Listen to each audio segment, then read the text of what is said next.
የገዳ ስርዓት ለኢሬቻ በዓል ራሱን የቻለ አስተዋጽኦ አበርክቷል። እንኳን አደረሳችሁ እንኳን ለኢሬቻ በዓል በሰላም አደረሳችሁ። ዛሬ በገዳም በኢሬቻም ዙሪያ ከተንተራሱ ስራዎች መካከል ያነሳን ያወጋን ነው። ከነዛም መካከል የሎሬት ጸጋዬ ገብረመድህን ስራ የሆነው ይልማ ገልማ አባገዳ የሚለውን ግጥም አንስተን ልንጨዋወት ነው። እዚህ እንግዶች ይዣለሁኝ። ይህ ግጥም እንግዲህ ሎሬት ጸጋዬ ገብረመድህን በድምጽ ካስቀመጡልን ስራ መካከል አንደኛው ነው። ስለዚህ ስራ እናወራለን፣ ስለ ኢሬቻ እናነሳሳለን። በድጋሚ እንኳን አደረሳችሁ እንግዶች እንኳን ደህና መጣችሁ። በስነ ጽሁፉ ዓለም እንዳለ ሰው ግጥሙን ስታነቡት የሚሰማችሁን ስሜት እስቲ እንጋራችሁ።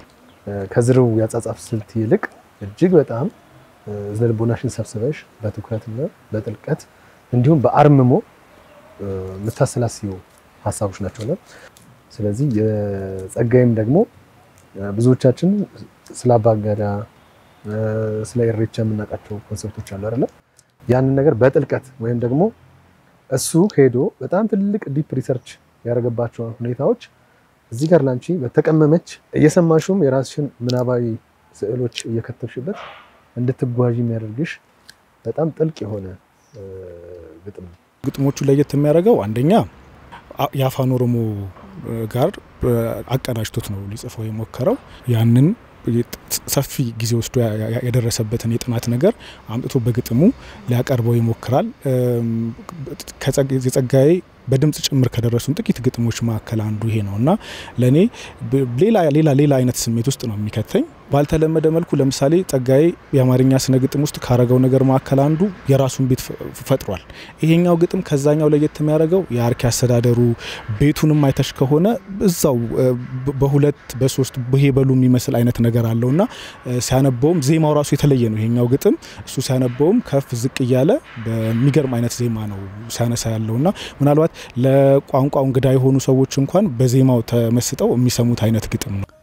ርቱ ጃማ ብፁ ጃማ ለካ አንተነህ ሎሬት ጸጋዬ መደገልማን ቦረና ሄዶ ካገኛቸው በኋላ መደገልማ አባገዳ ነበሩ።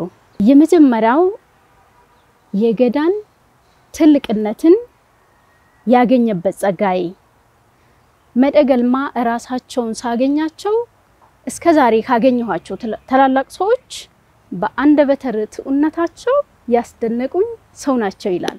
ዋይዝነስ ምንለው በአፋን ኦሮሞ ሀዩ ይባላል። ዋይዝ የሆነ ሰው በጣም የእውቀት ጥግ ላይ ያለ ሰው እንደዛ አይነት አባገዳን ነው ያገኘው ማለት ነው። ትልቅነትን ስንል ሌላ ሳይሆን የእውቀት ባለቤት መሆናቸውን የሚተዳደሩበትን ስርዓት ወይም ደግሞ የሚመሩትን ስርዓት በደንብ የሚያውቁ መሆናቸውን መረዳት ችሏል በጸጋዬ አረዳድ። ሲቀጥል ደግሞ ይሄ ከአክሱም ጋር የሚያያይዘው ነገር አለው። ከአክሱም ጋር አክሱማ የሚለው ነገር አለው። አክሱም የኩሻውያን የስልጣኔ ምልክት ነውና አክሱማ ማለት በአፋን ኦሮሞ እንደዛው ነው። ልክ ነው እንደማለት እኮ ነው። አክሱማ ከሚለው አክሱማ የሚለው መጣ ብሎ የሚያምን ነው ጸጋዬ። ያቴ ሆራ የኩሽ ነዶ አባ ቦኩ አካሚዶ ይሄኛውን ግጥም እንግዲህ ብዙ ማለት እንችላለን፣ ግን እንደ አንድ ገጣሚ ደግሞ ፍሎውን እንዴት አየኸው? ፍሎ ባህሪውን ነው መጀመሪያ ምን አይነት የግጥም ስታይል ነው የተጠቀመው ጸጋዬ ኤፒክ ነው። አብዛኞቹ ግጥሞቹ ኤፒክ ናቸው የጸጋዬ ግጥሞች እና ቲያትሮቹ አብዛኛው ጀግኖቻችንን እያመጣ ሪኢንተርፕሬት ያደረገ በዘመኑ ለሚመች መንገድ ይተረጉማቸዋል ጀግኖችን። ያ ባህል ወደ ግጥም ሲመጣ ኤፒክ ፖኤትሪ ይባላል። ምን ያደርጋል? አንድን ጀግና ይሰራበታል። ግን በዛ ውስጥ ምን ይናገራል? ኮሌክቲቭ አይደንቲቲ ያለው ራሱ የኤፒክ ባህሪ ነው አንዱ። ቶኑም ይለያል። አንደኛ ዝምድናውን ያመጣውን ዝምድና በአማርኛና በኦሮምኛ ማለት ድንበር እስኪጠፋ ድረስ አድርጎ ያላላል ያስታርቃል። ሽግግሩን ሲያደርግ ፍካ እንትን ያደርጋል። እንደ አንድ አንትሮፖሎጂ እና ኢቲሞሎጂስት ቃላትን ኮይን ያደርጋል፣ ይፈጥራል፣ ይፈለቅጣል፣ ያያል፣ ይበረብራል። በዛ ውስጥ የሚፈጥረው ድምጽ አለ። ራሱ አዲስ እንግዳ አይነት ምት አለው።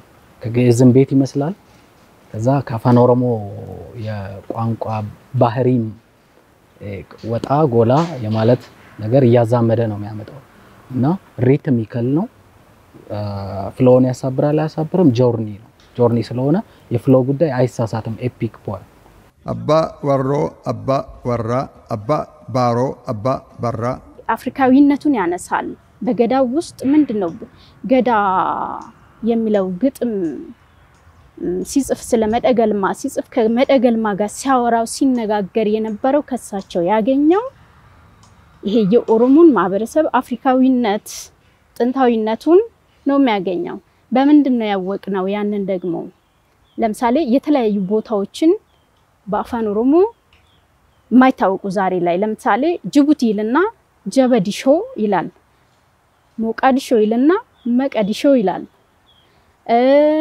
እነ መንደላ ይልና መነደላ የነበረው ነው መንደላ የተባለው ያለን ነው ደን የፉላኒም ካኖ ደላ ይላል ይሄ የአፍሪካዊነትን ማህበረሰብ ስታይ በገዳ ውስጥ ታገኛለሽ ወይም በኦሮሞ ይሄ ኦሮሞ የሚባለው ማህበረሰብ አፍሪካዊነቱን በደም በመደገልማ አንደበት ሊያረጋግጥ ችሏል ማለት ነው ጸጋዬ የካም ኢዶ ምድር ተነባቢ 10 ምስጢር ግጥም ውስጥ እስከ 22 ስንኞች የመጀመሪያውን ያልኩሽን የገዳን ምንነት የገዳን ታላቅነት ያሳየበት ነው ዘን ከ22ቱ ስንኝ በኋላ ያቴ አቴቴ ያቴ ሴቴ ያቴ አቴቴ ያቴ ሆራ ይላል አሁን ከእሬቻ ጋር እንዴት ነው አቴቴን የሚያያይዘው ጸጋዬ ሁለት ወንድማማቾች ሴታና ሆራ እህታቸው ደሞ አለች አቴቴ የምትባል ይላል አቴቴ ወይ አድባር ነው ሚላት እና ሁለቱ ሴታና ኦራ ይጣሉና ታላቁ ታናሹን ይገላል ሴታ ኦራን ይገላል ይላል እህታቸው የሞተው ወንድሟን ወስዳ በአባይ ዳር ትቀብርና መታሰቢያነቱን እንትን ትተክላለች ዋርካ በቤተሰቦቿ መሐል ሰላም ዘላቂ ሰላም እንዲሰፍን ትጸልያለች ይላል ልመናዋን እንደሰማላት ዝናብ ዘንብና ያንን ዋርካ ያለመልማል ኦ ገዳ ያድባር ዋርካ ያዴ እናቴ ያዴ ሴቴ ያኔ ክረምቱ ዘንቦ ዋርካው በመለምለሙ የአምላክን እርቀ ሰላም እንደሰጣት ጸሎቷን እንደተቀበላት ስላመነች ለዛ ሰላም ወይም ሰላም በመገኘቱ ምክንያት ለጌታዋ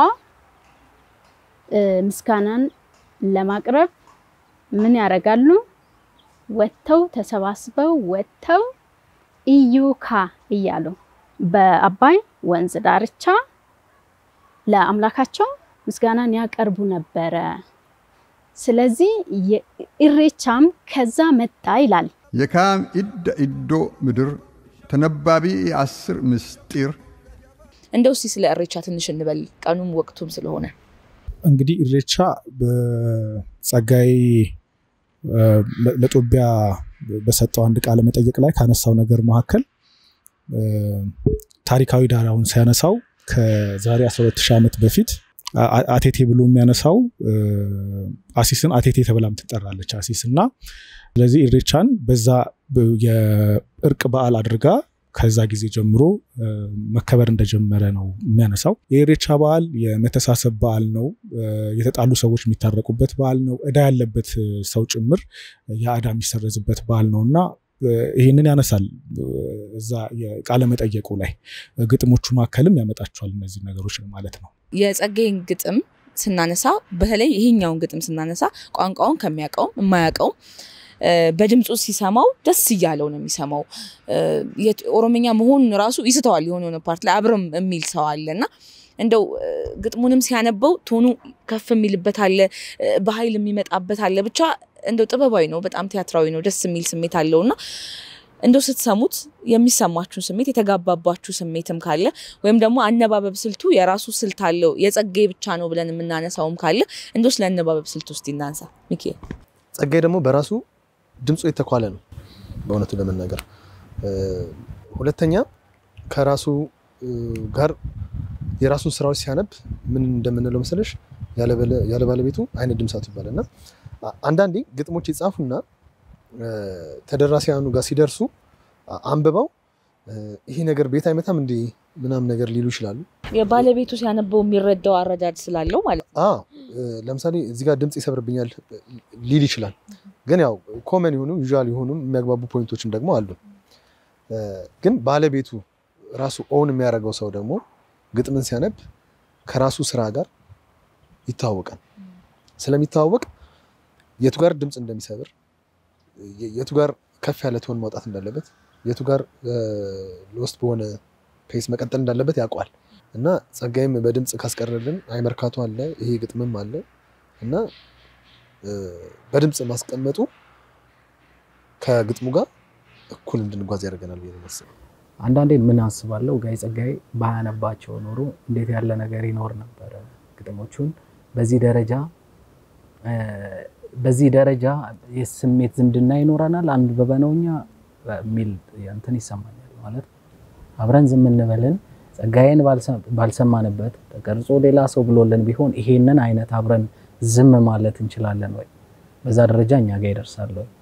ስለዚህ አንዳንዴ ያ እድለኝነታችንም ነው ተቀርጾ መቀመጡ። ቢያንስ ሌሎች ግጥሞቹን በሱ ቅኝት ውስጥ ለመረዳት በድምጽ ውስጥ ለመረዳት ለማግኘት ሙከራ እናደርጋለን። ባይሆን አንደኛ እንግዳ ቤት ነው የራሱ ቤት ነው እንግዳ ነው የቀለም ምጣኔው። ስለዚህ እነኛን አንብቦ እዛ ድረስ ሄዶ 8 9 12 ድረስ ይሄዳል። ምን ያህል ትንፋሽ እንደሚያቆራረጥ 3 ጊዜ ያረግ ሊመጣ ይችላል ተደጋግሞ ያንን ሁሉ በአንድ ስኔ ለማለት ያስቸግራልና ስለዚህ ለየት ያለ አይነት ድምጽም ልንሰማ እንችላለን። ባንደበተ ርቱዕነቱ ያስደነቀኝ ሰው ነው መላገልማ። የጸጋዬን ስራ በተለይ ይሄኛውን ስራ ከፊት ለፊት ሲጀምር ንባብ አለው ታሪኩን ይነግረናል ምን ሊጽፍ እንደሆነ አስረጅቶን ነው የሚነግረንና ሲያወራ እኔ ስለምወደውም ሊሆን ይችላል አልቀም ግን አጠገቤ ቁጭ ይልሽ ምን መሰለሽ እንደዚህ ብሎ ዲገብት ይሄ የተጻፈ ነገር የሚያነብ አይደለም ይሄ እንደ ወሬ ያረገ ነው የሚነግረውና እንደው ይሄ ነገር ጸጋዬን ከኛ ጋር እንዲቆራኝ ያደረገው ነው ብላችሁ ታስባላችሁ? በተለይ ዛሬ አውዳችን ይሄ ስራ ስለሆነ ከዚህ መነሾ ማድረጉ ከአውዱ እንዳንወጣ ቤተሰባዊነት ስሜት እንዲሰማን አድርጎታል ብላችሁ ታስባላችሁ? ከፊት ለፊት ያለችው ዲስክሪፕሽን መኖሯ ልጅ ሆኖ በኦሮሞ ማህበረሰብ አካባቢ ነው ያደገው። አምቦ በዳቡና ነው ዛኔ ነበረው። በእናቱ በኩል ያሉት ዘመዶቹ ደግሞ ቄስ ትምህርት ቤት አስገብተውታል። ጸጋዬን ቃለ መጠይቆቹን ካየን በጣም ወጋዋቂ ነው ሲያወራ ልክ አንቺ እንዳልሽው ቅርብ አድርጎ ነው አንድን ነገር ሲናገር የሆነ ምሳሌ አምጥቶ የሆነ አንድን ክስተት አምጥቶ ነው የሚያወራውና በጣም ይቀርባል። እኔ የጸጋዬ ግጥም ጠጣር የመሆናቸው ናሃል የተለየ ትኩረት የሚፈልጋቸው ናሃል አጫዋችም ናቸው ብዬ አስባለሁኝ። እያንዳንዱ የሚያነሳቸውን ነገር አይተን ከሆነ ምስል ከሳችነታቸው እንደተጠበቀ ሆኖ አሁን አዋሽን የምናነሳ ከሆነ በጣም ስዕል ነው የሚመስለው ከመነሻው ጀምሮ አዋሽ የመጫ ሰርፍስ ታሽለዋል የዳዳይቱ መላማለም የቱለማደም ብሎት የጉራጌ ቅቤና ማር ብሎት ሲደርስ ሙሉ መንገዱን ከአዋሽ ጋር አብረን እንጓዛለን። ግጥሞቹን ስንሰማ እንደዛ ነው።